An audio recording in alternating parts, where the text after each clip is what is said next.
The empire's appetite had no rival, but its victories were running out. Each new frontier offered less gold, fewer slaves, and more resistance. Rome was growing, but its treasure chests were shrinking. In the Senate, whispers began. The provinces cost more than they yield. But no emperor could speak of restraint, because restraint to Rome was weakness. So they invented new ways to feed the empire's hunger: taxes on merchants, tariffs on ships, tributes on temples, and fines on those who could not pay. The merchants who once traded in gold and spice now traded in bribes and favors. The Senate became a marketplace, and the empire a business. The old virtues of Rome, discipline, modesty, duty, were replaced by a new religion, luxury. In the villas of the elite, gold became a drug. Tables were carved from ivory, fountains flowed with imported wine, feasts lasted 3 days, while the streets outside filled with beggars. Coins once used to pay soldiers now vanished into the hands of silk merchants from the east.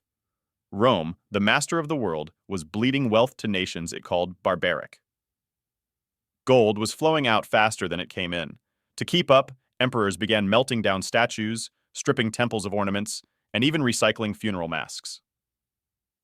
Still, it was never enough. The empire's armies demanded pay, the games demanded spectacle, the citizens demanded bread, and the emperors gave it all, fearing revolt more than bankruptcy. Then came the decision that would haunt Rome forever. When gold ran short, they found a way to make more. Not by mining, not by trade, but by deception. Under Emperor Nero, the purity of the denarius was quietly reduced. Coins still gleamed, but inside, they were half copper. The empire began to counterfeit itself. At first, no one noticed. A denarius was a denarius, but merchants soon realized that a coin from Nero's mint weighed less than one from Augustus. Confidence, that invisible foundation of all money, began to crack. Prices rose, trust fell, and the empire, for the first time, felt the tremor of economic panic. But instead of reform, Rome doubled down.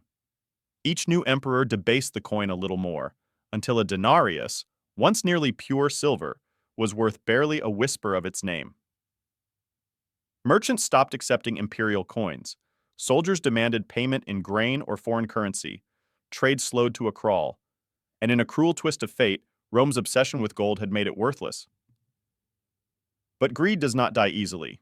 When money failed, Rome turned to what it knew best: conquest. New campaigns were launched not to defend the empire, but to refill its treasury. Legions marched